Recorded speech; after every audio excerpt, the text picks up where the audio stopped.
Yes, so very pleased to be here among many friends, new and old.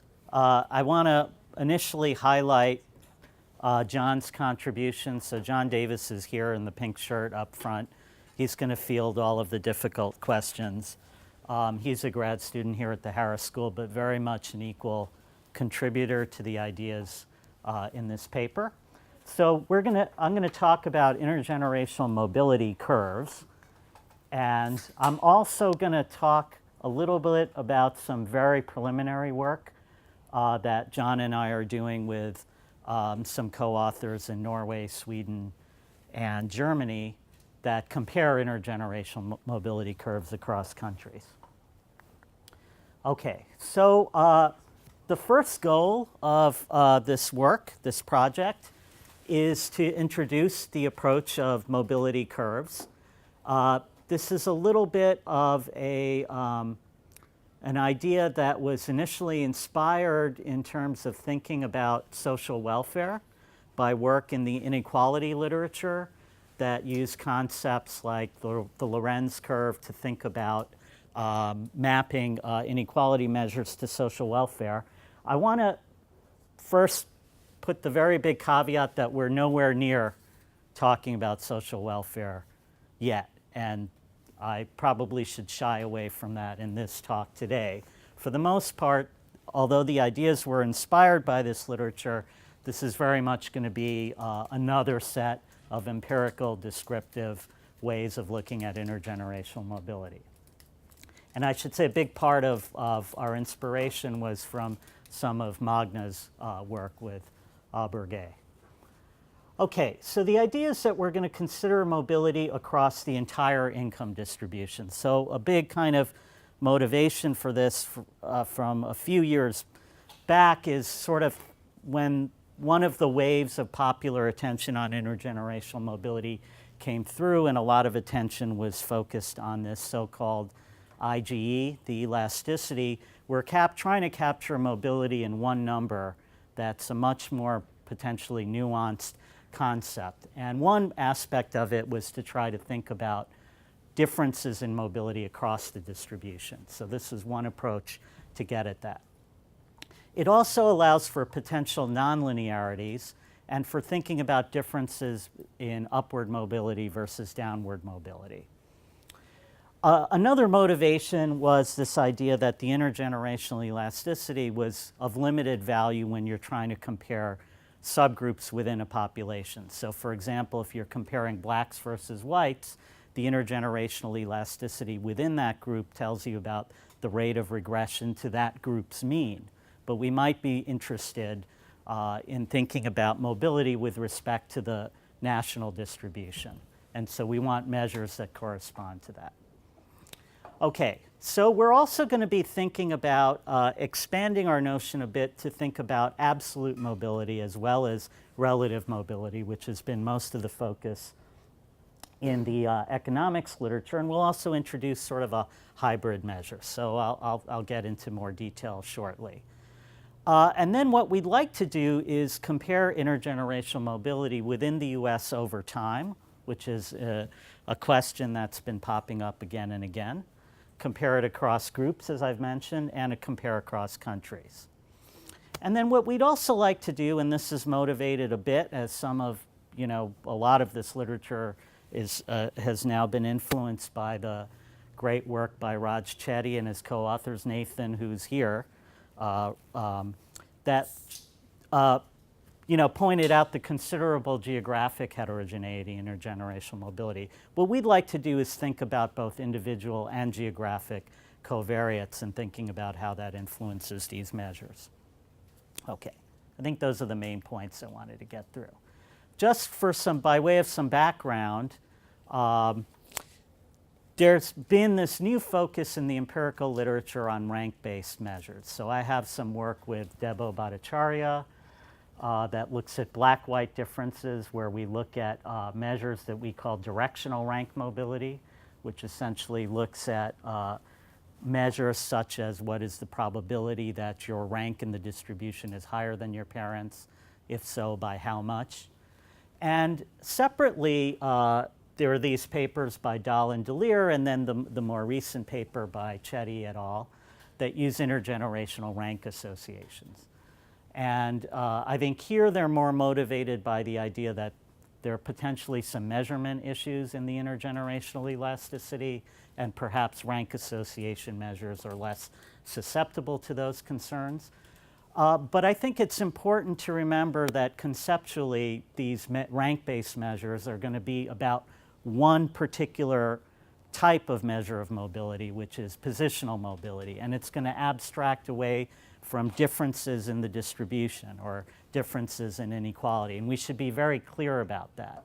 So sort of in the background of all of this is this paper is honing in on just one aspect of mobility, but as Anders pointed out in the first paper, there are many other ways of thinking about mobility, and even within the intergenerational associations chunk of the literature, there are different measures that get at different concepts.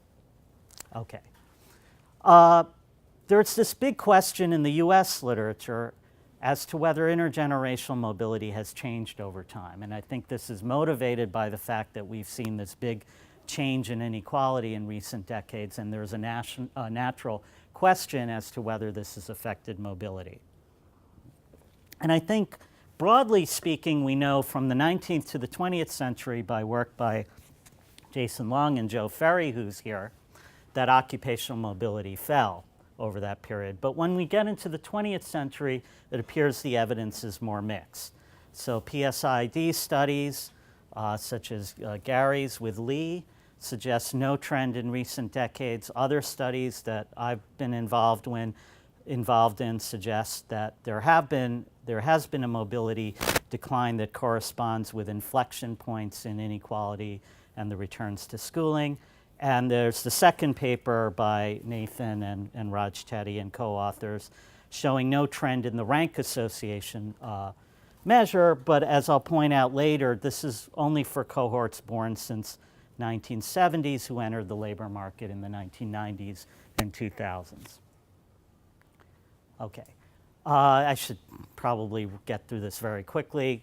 Basically, there are big differences by race in intergenerational mobility, and there are big differences by geography. Many of you have probably seen the Chetty et al. Paper. I'll just quickly talk through their geographic findings, just because I'm going to come back to that a little bit later in the talk.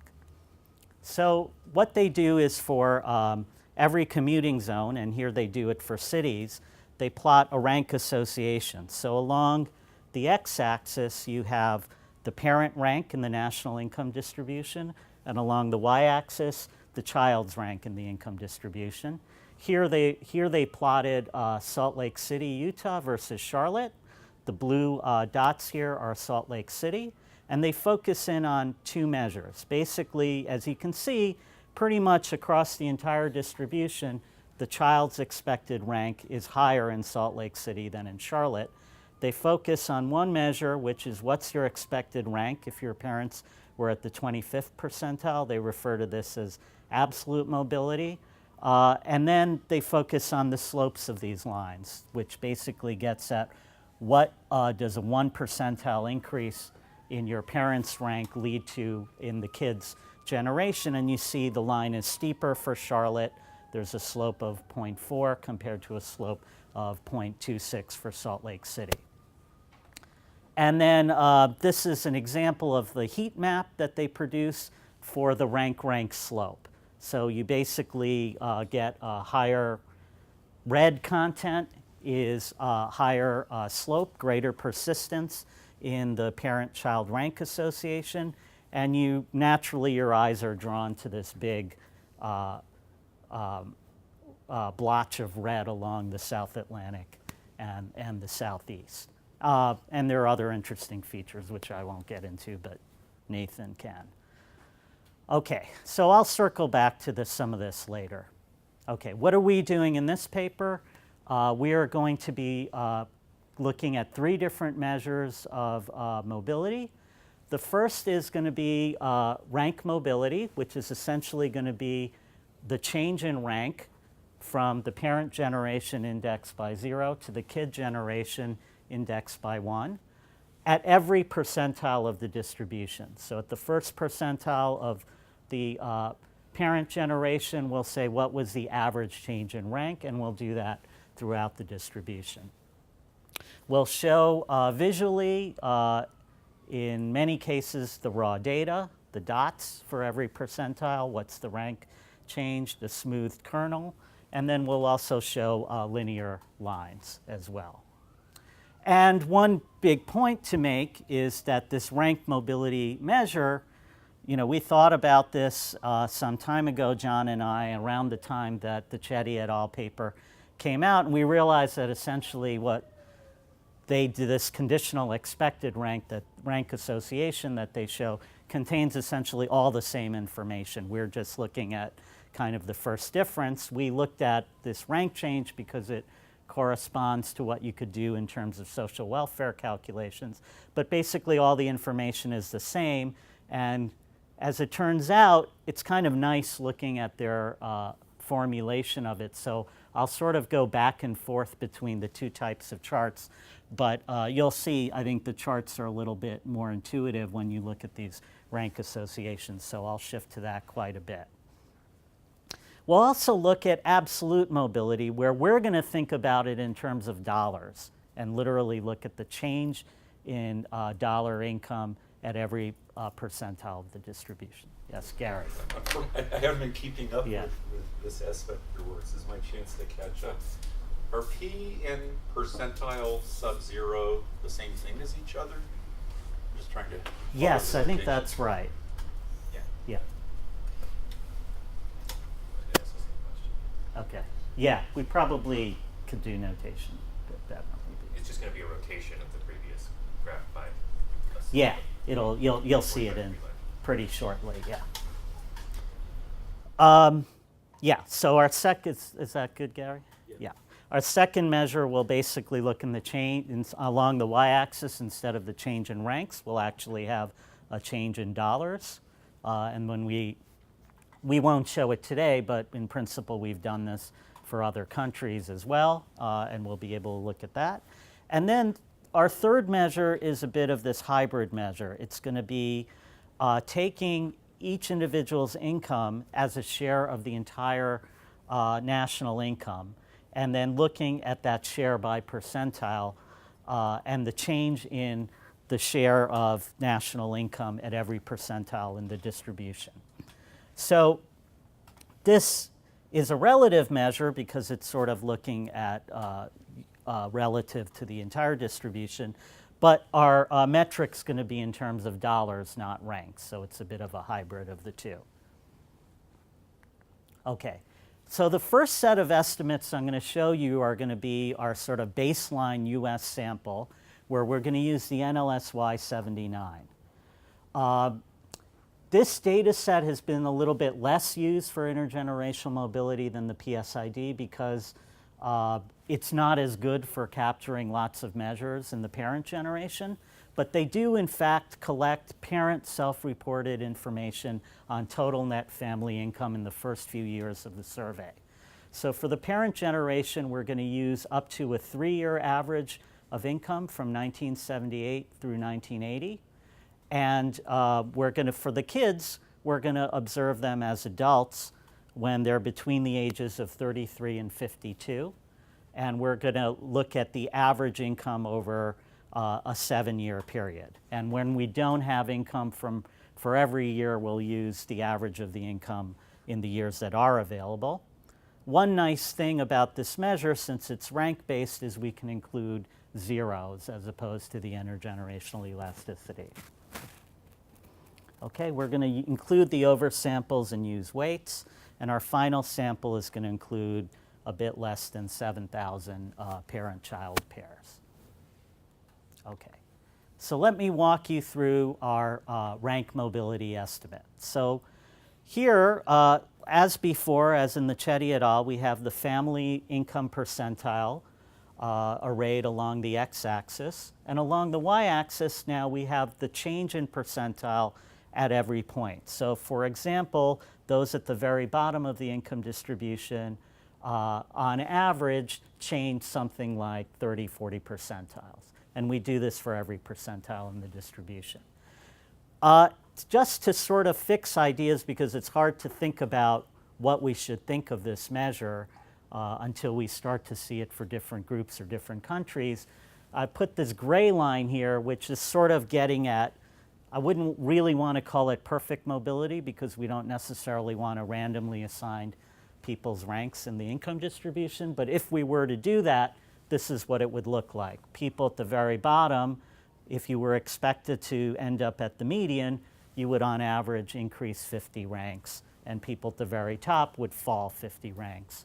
And this gray line would show you on average how many ranks you would move. The dots show you exactly the raw data for every percentile, how much of a rank change there is. The solid line shows you the slope through those dots, and this dashed line shows you a kernel estimator. So what we find similar to Chetty et al. Is that, roughly speaking, a linearity seems to hold here for the US data. I'll show you later that that's not necessarily true for all countries, and we still might worry a bit about how well income's measured at the very bottom or the very top. Okay, this is essentially... Do I want to think differently about two cases? One, there's no relationship between parents and offspring, versus one where there's an inverse relationship?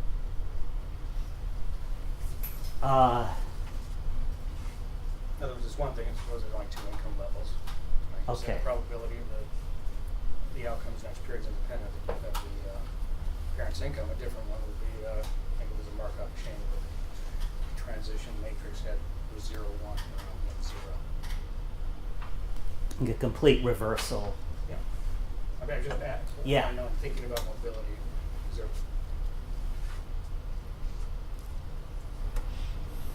Sorry, what was the question? Whether... I can think of two Markov chains, Yeah. half, half, half, half versus 0, 1, 1, 0. Should I think differently about mobility?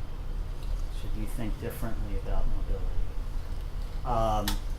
In terms of... So I think you're getting to the normative I aspect just of, wanted or to just... measuring mobility. If I understood the first picture, it Right. seemed to me that those don't get distinguished. I'm wondering. Oh, I see. The fact that we're just using the mean as opposed to where, how... It's one thing to say that's the expected change. The other is to say probability 1 that's a change. I see. So there's sort of a distribution around all of these. Yeah, so and- minus 50 always goes to 50 as opposed to saying the expected value. You should go Yeah. No, I think that's an interesting question that we haven't yet gotten up to. I mean, we did think initially at some point about showing sort of some complicated entire bivariate distribution of ranks, but I think we're, for now, not dealing with that. Okay, the second chart is like what I showed you with the Salt Lake City, Charlotte example from Chetty et al., but for the national distribution with the NLSY, and is basically exactly the same information here, but two things you'll notice: the slopes now go in different directions, and you'll see that visually the variation here, you can see the variation a bit better here, so these kind of are in some ways more visually appealing charts. So all the same information is here. You could pick out the Chetty measures of what's the expected rank for someone starting in the 25th percentile. You could also estimate the slope. Here we estimate the slope by linear regression, and we actually get a slope of 0.4, which compares to the slope of 0.34 that Chetty et al. Get. And I think that's an interesting thing. We don't focus on this here, but you might be surprised given that, they have tax data, this is survey data. Typically we think that with survey data it'd be more prone to measurement error and that we might get a smaller number, but we get a higher number. I think part of what's going on here is that we're measuring kids from 33 to 52. Our mean age is in the 40s. And I do think, and we do see that if we lower our mean age, that this slope coefficient gets reduced. So I think there is something going on here related to the kids' age at which they're measured, which there's a whole parallel literature on in the intergenerational elasticity on life cycle bias. Okay, the second measure we're looking at is this absolute mobility, and here we're literally plotting the dollar changes at every point in the income distribution. It looks to be fairly linear, except when you get to the very top, where we see very large drops in absolute dollars at the top of the distribution. We've kind of checked the data points here, and as far as we can tell, this is right. We also see this in the other countries in our first pass estimates, so we think that's sort of a common feature of the data. And here, this gray line shows you what would happen if you took the total income and randomly assigned it. Okay, this is showing you the income share mobility measure, which really doesn't look very different from the absolute income mobility measure, and that's bound to be the case if total income is not changing very much across the generations. We'll come in future work, we think this will be a useful way of comparing across countries, because we might be a little bit concerned when we're doing translating dollars into euros or Swedish kroner, how well we do that. But the family income share might be a good way of looking at relative mobility and looking at them across countries in terms of absolute purchasing power. Okay, so any questions? Could you just clarify? About this? So I didn't think the NLSY had such good time series on family income. I thought there were just a few observations, right? I mean, you don't have an annual series on that. And also the question is exactly what is the structure of the time frame over which you average child earnings and then parents' earnings? So I would say it differs by the generation. I Right. think it's actually very good for following the kids. I mean, now it's biennial, so you get detailed information on different sources of income for kids and their spouse. Right, but parental income, for example. But for the parent generation, I agree it's not ideal. You have basically one measure. observation. You have one measure that's that's supposed to capture their net income. And it's a little bit unclear, to me at least, exactly how well that's put together, but it's there, and it's self-reported by the parent, and it's asked in the first 5 years of the NLSY. We use the first 3 years. Okay, but I'm just trying to clarify. Yeah. So for the child's outcomes here, this represents a long-run average? Yeah, so we're taking so up it's to a long-run 7 average years. of one versus kind of like a point observation on the other. It's a shorter term average. It's a up to a 3-year average. You can somehow think there might be a lot of transitory variation, Yeah. or even life cycle variation. You Right. can probably correct the family income distribution for that. We have other studies from other data sources as to why. I'm just Yeah, wondering if you did that. no, I think that's a good point, and I think like in the intergenerational elasticity literature, that my first contribution with building off of Gary and other people was to make exactly this point about transitory income shocks and that mattering. I think it's a little bit of an open question how much it matters in the rank mobility measures. I think in work I've done and the work Chetty et al. Have done, and there's some really good work being done by my Swedish co-author as well, suggesting that I think my view is that it still matters, but it matters less. No, I think that's just to follow up. I think that's exactly true. I mean, in the tax data, I think it's unclear whether or not that's true in survey data. So I think the Nybaum and Stuhler paper that they're working on showing the evidence in Sweden that using fairly short observations on parent income in ranks is pretty decent. And then in our work, we think that you can get so we get a 0.34 in the long run averages, but we get 0.32 if you just use 1 year of parental income. And so it's really is a shocking difference when you go to the rank specification and use the tax data as opposed to using survey data. So I guess the next session will be on the tax. I'm still a little bit skeptical because I don't think these guys still have a long enough time frame to really know. I think over time we'll really know the answer to that question. Okay, well, that's interesting, but also there's a different age alignment though, right? Yeah. For the parents and the children Yeah. as well. Yeah.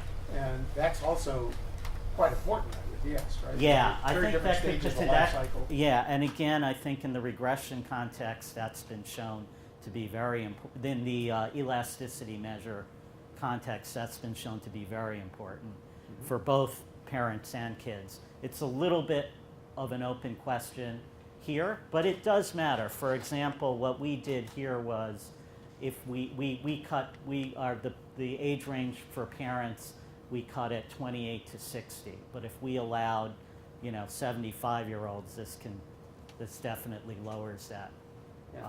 that slope.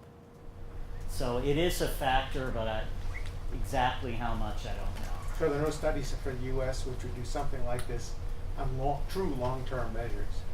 I think that would also capture more a notion maybe related to consumption and other kind of welfare-based measures. Yeah. Or is the claim made it doesn't matter? You're going to get a good Yeah, lifetime? so I Is think what you're saying I there? think we know, I think For we'll For know. lifetime measures versus. Yeah. Okay. That's great. I mean, So I think Skeptical. like the Nybaum and Stuhler paper that Nathan mentioned, I think nails this for Sweden. And we'd like to nail it for the US, but we can't yet. But I think hopefully if the data source, our government continues to be friendly with administrative data, we will be. Okay, let me now jump to trends. So what we're going to do now is compare the NLSY 79 to an earlier national longitudinal survey we call the NLS 66, which covered children between the ages of 14 to 24 in 1966. So these people were born in between 1942 and 1952. The NLSY 79 was people born between 1957 and 1964. We're going to focus on the young women sample. The reason is that they were followed until 2001 when they reached their peak point in the life cycle and even beyond it, whereas the young men were only followed into their early 30s to 1981. And what's nice here is that in the case of the NLS 66, there were separate cohorts of mature men and mature women, which because the sampling used the same households, we can link kids to their fathers and mothers. And we're going to do something similar simply for the purposes of mimicking the sample. We're going to use a measure of total net family income over the first 3 years that we get it in the survey. And for the daughters, we're going to use a similar kind of up to 7-year average of total net family income. And here we're going to observe them when they're between the ages of 38 and 59. And one point I just want to make is that when we compare these changes in positional mobility, these rank changes or rank association, this is not going to account for any changes in inequality across these cohorts. So it could very well be the case that you'd have the same amount of positional mobility, but because income distributions have changed, if you measured intergenerational mobility by the more standard intergenerational elasticity, you might have seen a decline in mobility simply because of a change in inequality. We're not even going to be accounting for that. We're just going to be looking at changes in positional mobility. Okay, this is just a quick slide I throw up there because so far I just showed you one line. Once we start to see lines crossing, in terms of interpretation, it's useful to think a little bit about what that implies. So if we're comparing rank mobility curves over time or across countries, unless they have the exact same rank mobility, the curves will almost certainly cross.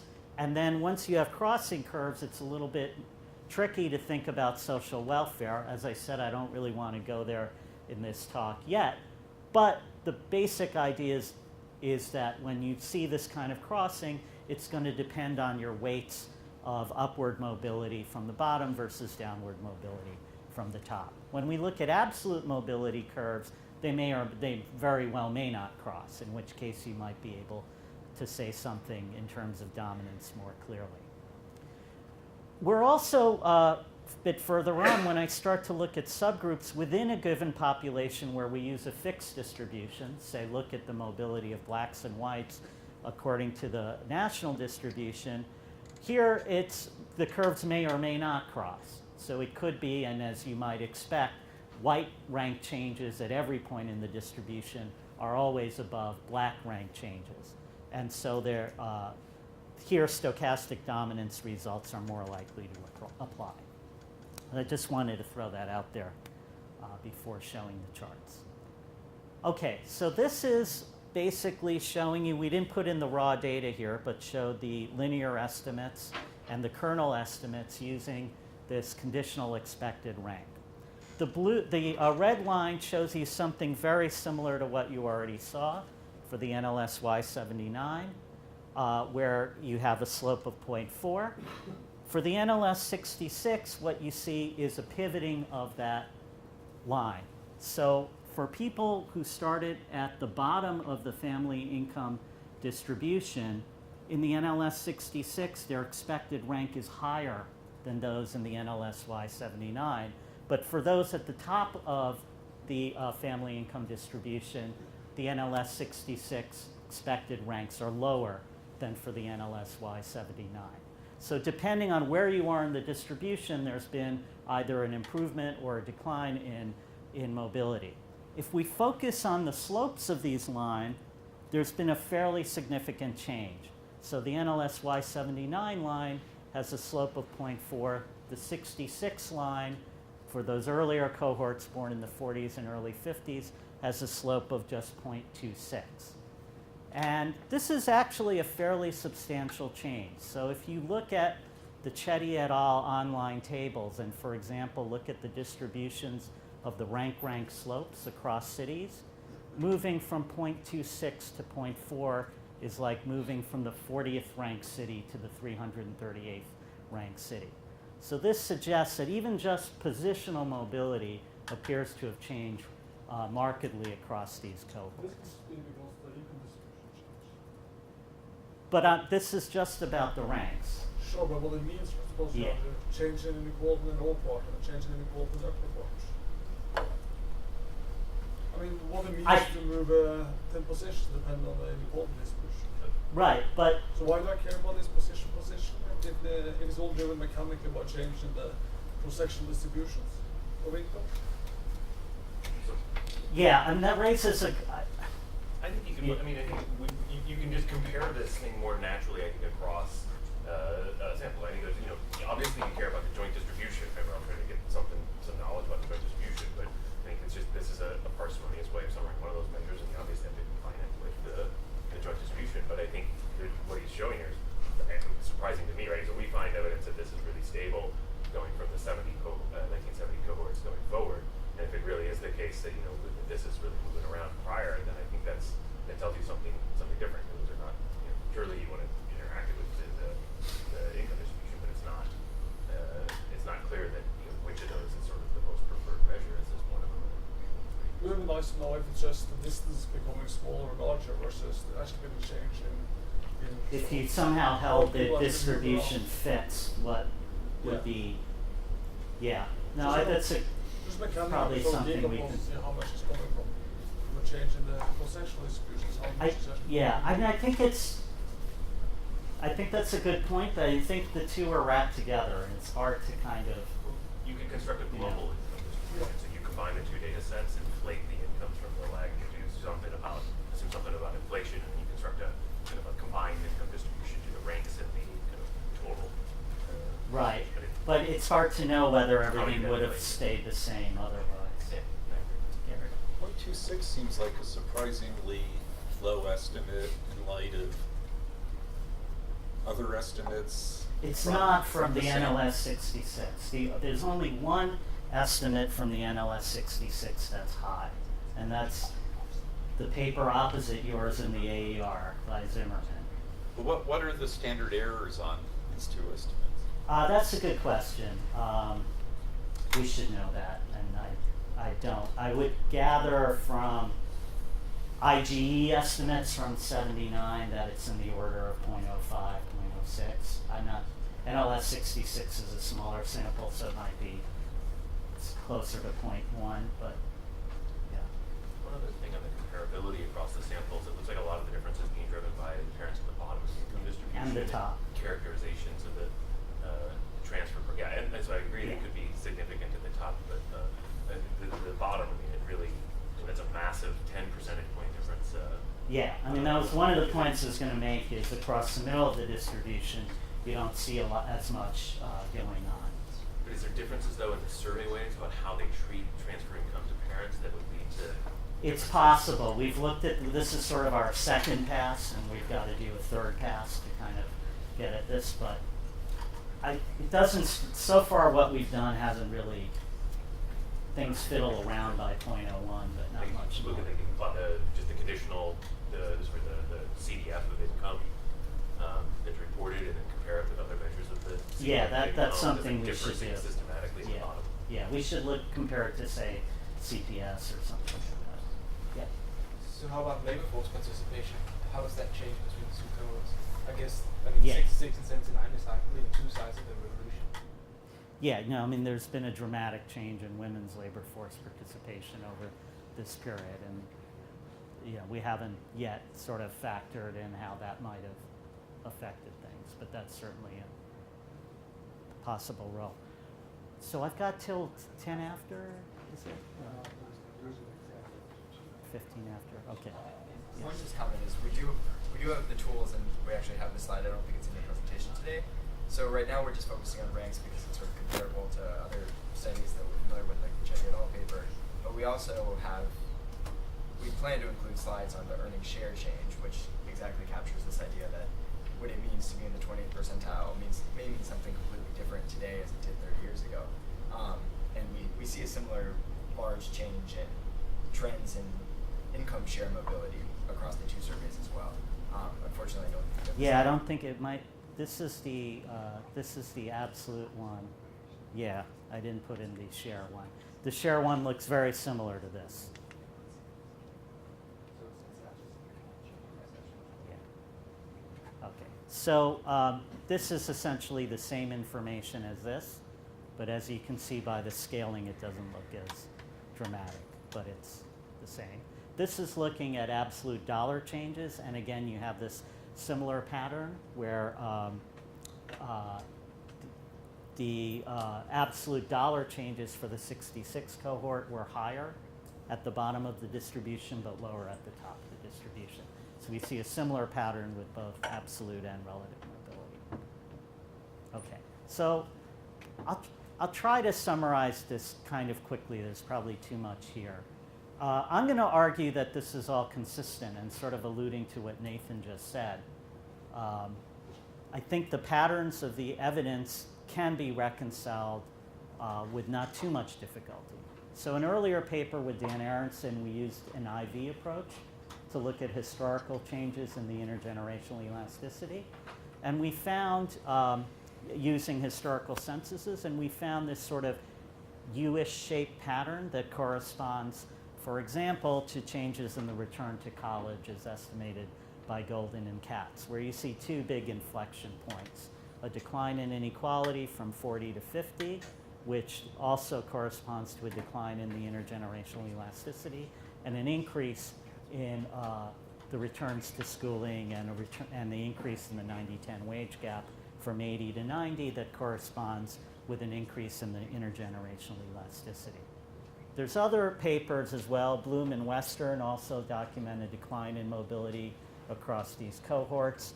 In another paper with David Levine, we used a sibling correlation which Anders described, so I'm not going to go into all of its positives and pitfalls.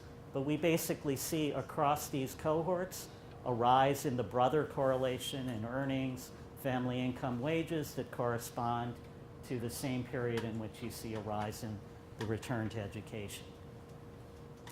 And I'm going to argue that the other evidence, I think, misses the inflection point or isn't ideally capturing it. So the PSID, you start with cohorts. If you start with 1968 and you say the youngest cohort who was living at home at age 17, that would be like the 1951 cohort. If you want a good measure of their income as adults, you have to start into the mid-1980s. So you're already starting potentially a period after which the rise in inequality had already occurred. And the Chetty et al. Estimates are starting with cohorts born since 1970, where labor market earnings are measured starting in the 90s and 2000s. I don't have 2011 and 12 in here, but they're basically showing something flat over here. So I think these other estimates with some wiggle room can be reconciled with the patterns that I found previously. Okay. All right, let me talk a little bit about cross-country differences. What we did is we had our co-author, Daniel Schnitzlein in Germany, put together the German socioeconomic panel. We can't quite, this is the one that's the most different from ours because the set started in 1984. It's harder to cover the same time periods. We used kids born from 1957 to 1979. We measured average household income of these kids, similar to our family income concept in the NLSY over the 2000s when they're of a similar age, 32 to 54. Their parents, we basically standardized across countries to look at parents between the ages of 28 and 60. So here they're born in the 1926 to 56. We used, again, just a simple 3-year average of household income. And one issue that is common for all of these was because rates of marriage are much lower in all 3 of these countries, we used household income based on cohabitation. We've also done some other estimates that I'm not going to show you today where we just look at males or just look at females, and the results barely move very much for that, with that change. In Norway, we're going to have administrative data. I forgot to get exactly what % random sample we drew, but we have over 300,000 parent-child pairs. Here we were exactly replicating the NLSY cohorts. Similarly in Sweden, we have a couple of 100,000 observations with a 35% random sample. Again, we're looking at kids' income in the late 90s to 2000s, as in the NLSY, and we're measuring family income exactly in the same years as in the NLSY. And we put it all on one chart and just showed you the simple linear estimates. So in the US, with this sample, it comes down slightly to 0.38 in terms of the slope. The slopes are much flatter and pretty similar across the 3 other countries. Germany and Sweden look close to identical. Norway has slightly higher mobility at the bottom and slightly lower mobility at the top. But pretty clearly, we find, as in the case with the intergenerational elasticity or transition probabilities, the US is quite different in terms of mobility by this rank-rank association. So, and then I looked, one point I thought where I looked again at the big US cities, and there are only 11 in the Chetty et al. Tables that have a rank-rank slope less than or equal to 0.22. So I think one point I would make is, I think you guys did a great contribution in showing the heterogeneity in the US, but I still think the cross-country differences are remarkable. It's really hard to find a Norway in America. There are some small towns in Utah that are like that, but the vast majority of America is substantially different from the Nordic countries or even Germany. Paris isn't really fair, right? Because in these countries you use a national distribution for each country. Right. Well, for the US you're using the national distribution. I mean, if I'm living suppose I'm living in the Midwest, I mean, I can never earn as much as the richest guy in New York. So there's some sort of constitutional strains on moving up. Yeah. Some embarrassed me not with using national distribution. I mean, they might look at a little mobility in a given area just because there are no one that's earning as much as the top earner in New York, and vice versa. I mean, there is there's something if different. If are local, we won't. Why should we use the national distribution in the US? There might not be any scope at all to move up or down as far as say no.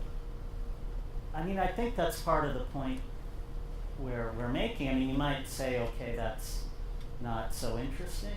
Well, but- first of all, it's sort of unfair comparison Yeah. because there are constraints to moving very far up in distribution, because there's people actually living in almost like separate countries within the US. It's a lot of geographic. I mean, it's conditioning on the parent's location. Sure, Yeah, I mean, there's you- somewhere in between. It's not you don't only want to use the local part, you don't only want to use the national part, because mobility is costly. But the mobility at the lower skill levels is quite low. I mean, if you were to get, say, high school graduates or high school dropouts, mobility is much, much lower than for college graduates. So you are more stuck by, so it's not so much, it's not a perfectly fluid society across all education levels.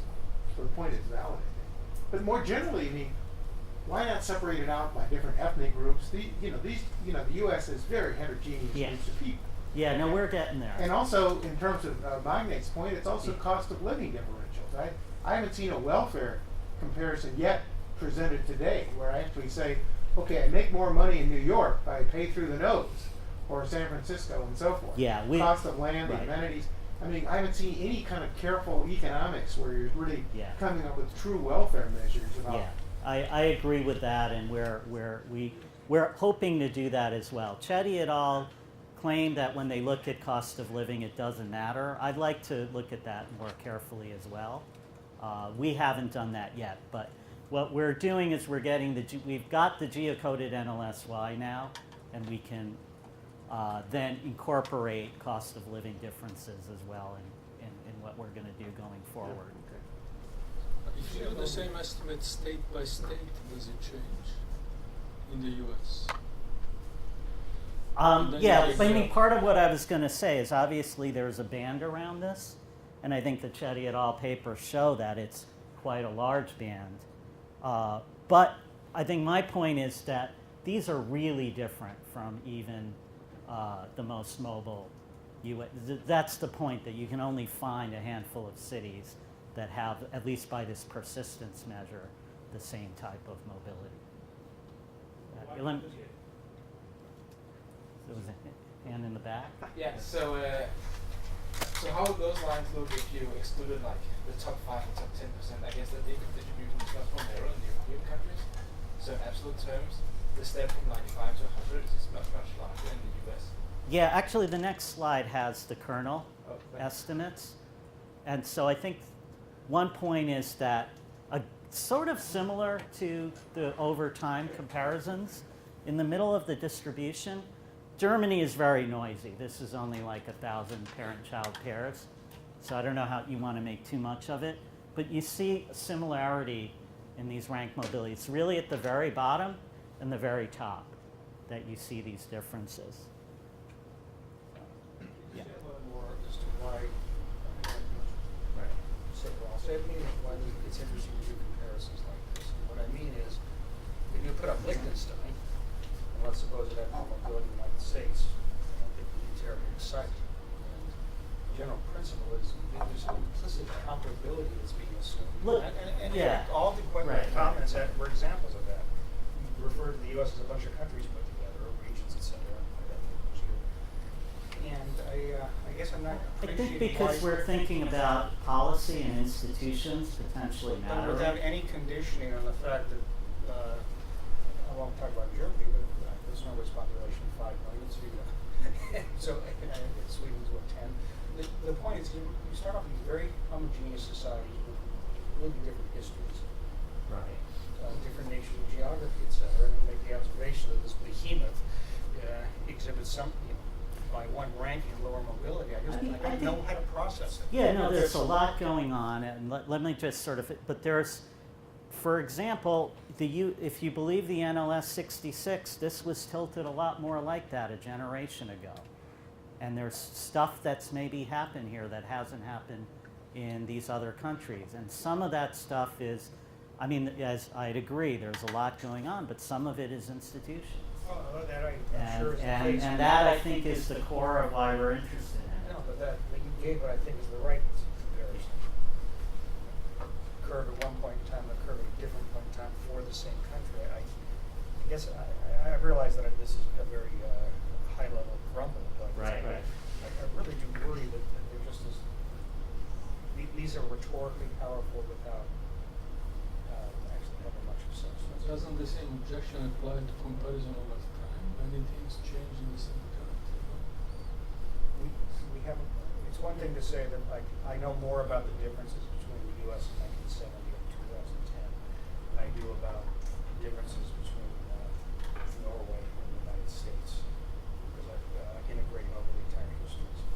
I mean, I view these as important. It's the same reason we estimate cross-sectional inequality across countries. We're interested in these things. They're important descriptive things then that might signal something that's important, you know, for deeper policy questions, but maybe not. But I think it's I think it's a reasonable thing to be interested in. Nathan?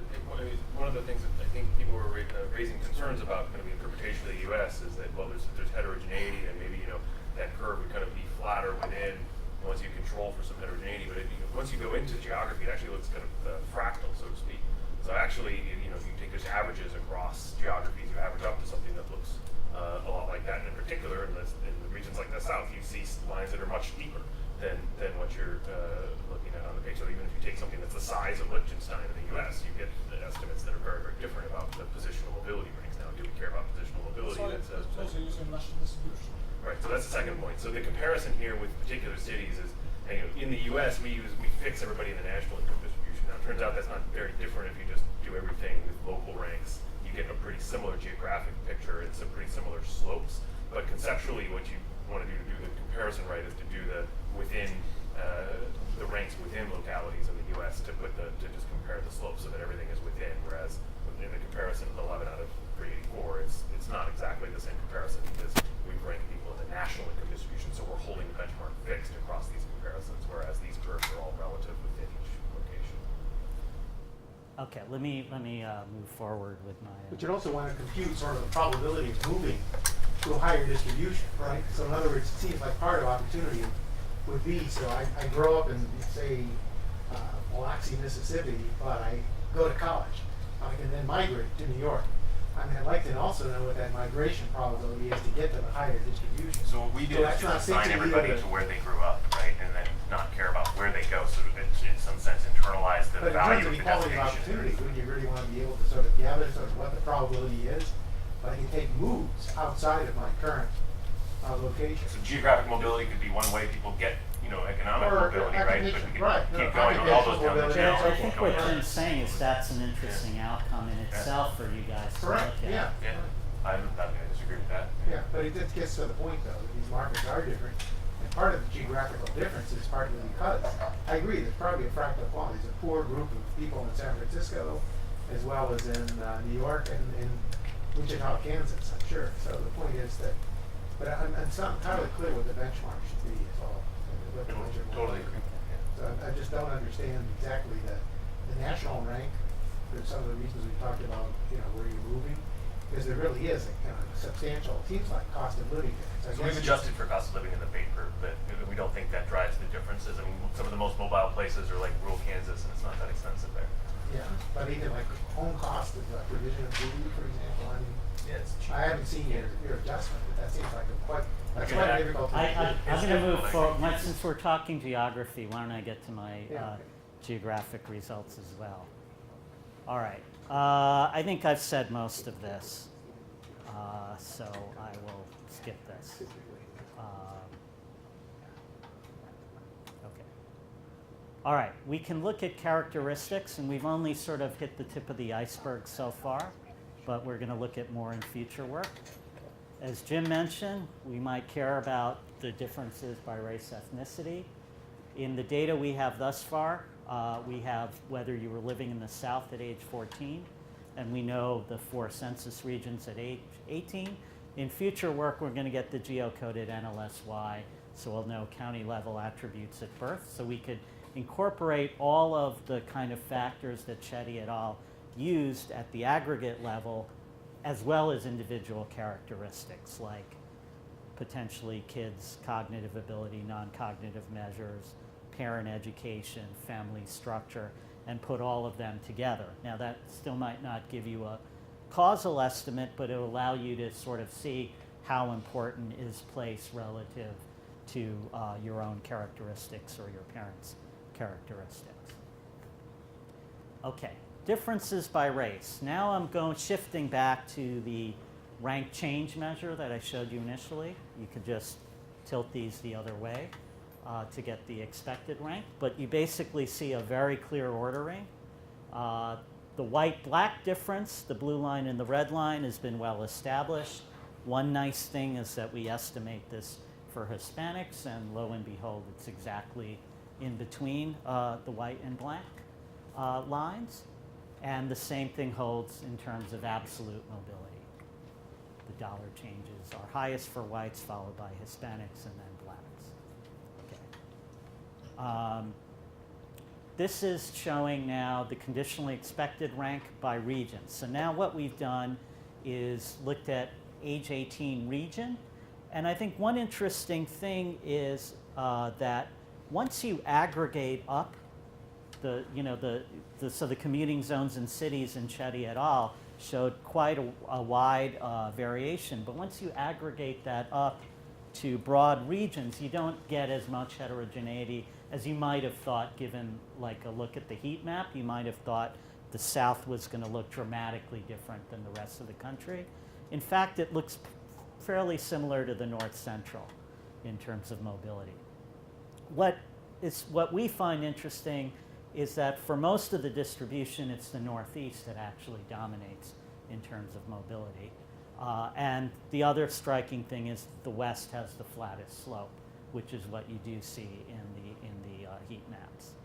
So we put the slopes down here. This is looking at absolute mobility, looking at the dollar change at every point in the distribution. A roughly similar story for most of the distribution. The Northeast dominates. And again, here maybe the South looks a bit worse, especially at the bottom of the distribution. Okay. And of course, the fact that these mobility curves cross lead to potentially interesting and nuanced statements about where mobility is better or worse, which I think eventually we'd like to get to, but are not there yet. Okay. Now what we're going to do is look at both race and region. So in the Chetty et al. Paper, the one issue is they didn't have individual or very limited individual characteristics in the tax data. So for example, you don't know the race of respondents. Here what we're able to do is look at the conditional expectation of rank separately by race. And here we're looking outside the South, and here we're looking at the South only. And you can see kind of roughly, you see slightly lower mobility in the South than outside the South. But what that kind of obscures is that within a racial group, mobility can actually differ by region. So here we plot for blacks the conditional expected rank for those in the South in the blue line, and those outside the South in the red line. And you actually see that mobility is higher for blacks in the South than outside the South. And less true for Hispanics, but for a lot of the distribution also true. So for minority groups, you might not have gotten out of the heat map that to be a minority group, you're actually relatively advantaged living in the South. But the point that Chetty et al. Make about being disadvantaged if you're white and living in the South, also we find in the NLSY. So here, if you're in the South and you're white, mobility is lower than if you're outside the South. But the differences aren't that large. So again, there's this point that you see this massive heterogeneity in fine geographic areas, but if you thought of us as 4 countries, we're not all that different. I mean, there's some differences, but they're not especially You Uh, dramatic. understand, you're looking at different groups, and what the kids are in unconditional distribution. So for all you know, the groups have different needs. Well, we're holding fixed the national distribution. That's what I'm saying, but Yeah. 4 groups had different averages of incomes, Yeah. and that was actually a fixed effect. I wouldn't be able to identify these calculations. This would still be the right exercise to decompose the map by Oh, no, race. the map is fine. I'm pushing Yeah. on slightly different Yeah, We it- only have a few minutes. To me, there's Yeah. a question in my mind about the way you think about movements along the ranks versus different type of equality of opportunities, whether initially I'm being in this room. Yeah. If you take the long run average of all the people, you get a different answer. And that is just, this can't, is not gonna address that type of inequality. That's all I'm gonna ask. Okay. So I think there's some considerable heterogeneity by racial group that you might not see by just seeing the disadvantage in the South that you see from the heat maps. In fact, blacks and Hispanics are largely doing better in the South while whites are doing worse.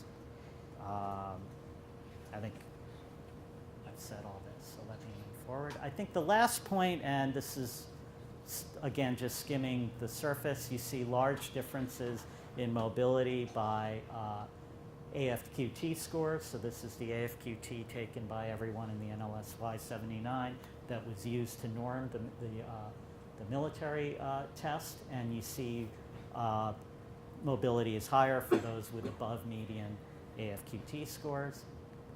Same was true with absolute mobility. We look at a few different measures of the so-called non-cognitive skills. So, for example, those with lower Rotter scores, which is a better measure of non-cognitive skill, have higher mobility than those with higher values. Similarly, with self-esteem, we see people with higher self-esteem have higher mobility. So all those factors appear to matter for mobility as well.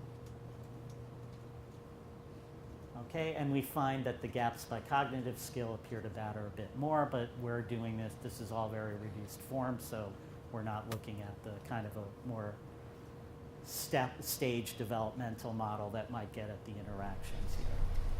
So at what age are these skills measured for the children? I mean, In just their curious. adolescent years, so the AFQT is taken, I think, around, I think we age adjust it, but Like it's 14 to taken 21, 14 to whatever, or 18. maybe 15 Yeah, to yeah. 22. The other measures, I think, are we're using the adolescent-based measure. We're using it as young as possible. And this doesn't adjust for the effects of schooling per se. No, Okay. And it's been shown it's to just be important. unconditional. Okay, so just to conclude, we developed this new approach using mobility curves, building on the inequality social welfare research.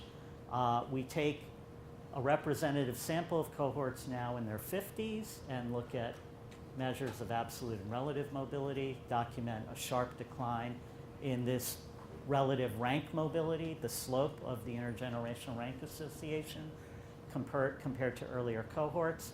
And we argue that this is consistent with some of the prior work on inequality trends, but loosely, I think without too much difficulty, you can reconcile the literature. We show that the US is an outlier relative to Germany, Norway, and Sweden, but maybe we're not sure how important that is. We document US racial gaps in absolute relative mobility and provide, I think, the first evidence of mobility of Hispanics. Okay, I think we provide a bit more nuanced evidence on race and region, and we're going to build on this more with the geocoded data. And cognitive skills and non-cognitive skills also appear to matter. So I'm done. Okay.